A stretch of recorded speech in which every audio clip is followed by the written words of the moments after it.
Chin. I am the filmmaker of the NIKKEI of Norwalk. It's a short documentary about the history of Norwalk's community center. And you guys talk to the camera or me, whichever Okay. whichever you're comfortable with. So, why this community center? Was this a more personal, why? So, funny story. My very first short film that Visual Communications had supported us with was called Little Tokyo Reporter. It's about a Japanese American civil rights leader. Turns out he helped a lot of the Japanese purchase land across Southern California because early Asian immigrants, since they weren't allowed to become citizens, had to find methods to purchase land, so they would purchase it under their American-born children's names. And a large part of Norwalk was purchased through his support. And so we had done a screening of my movie, and then they were talking about, oh, next year we're about to celebrate 100 years of our community center. And it's like, do you know where Norwalk is? No.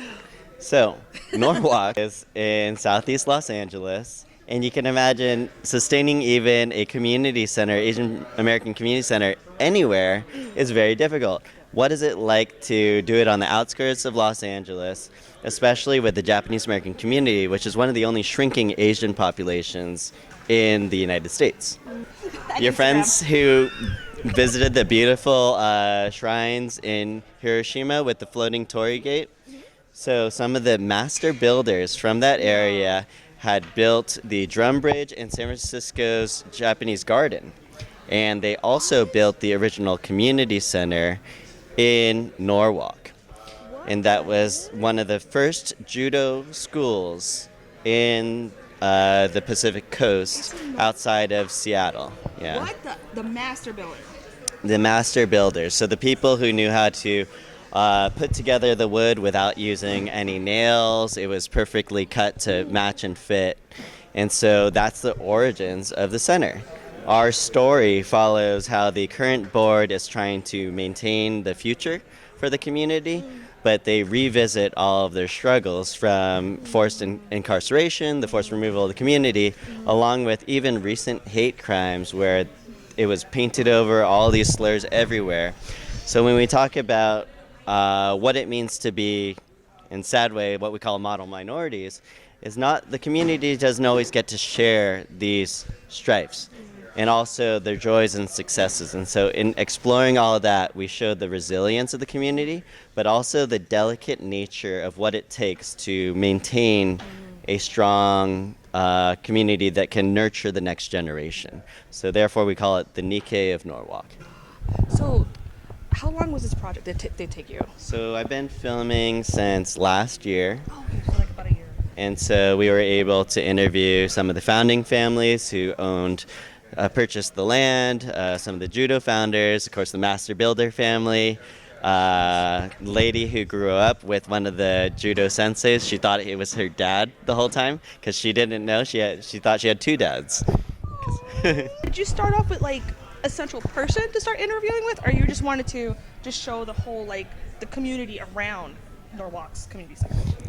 The objective was to put something together to celebrate the centennial. Just to celebrate, and then you found all these stories. And so I created an outline, I learned about all the history, and then I started making bullet points of who we need to interview in the process. So we probably did, I don't know, 12 to 14 production days.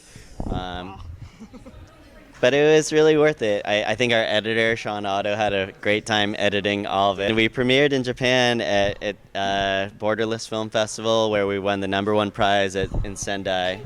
Thank you. So this will be our North American premiere. How was the reception in Japan? They absolutely loved it. They even added Japanese subtitles. We're hoping that eventually we can continue doing more community screenings to create a dialogue around this. Yeah. So, filming such historic figures, oh my goodness, 98 and up, Yeah. right?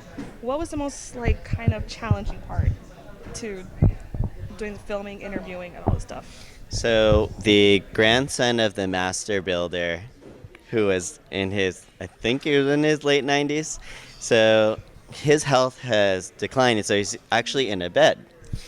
But we put the lavalier microphone there, we hid a couple microphones around there, and so it was so crisp that even his daughter was like, wow, I never heard my dad speak so eloquently.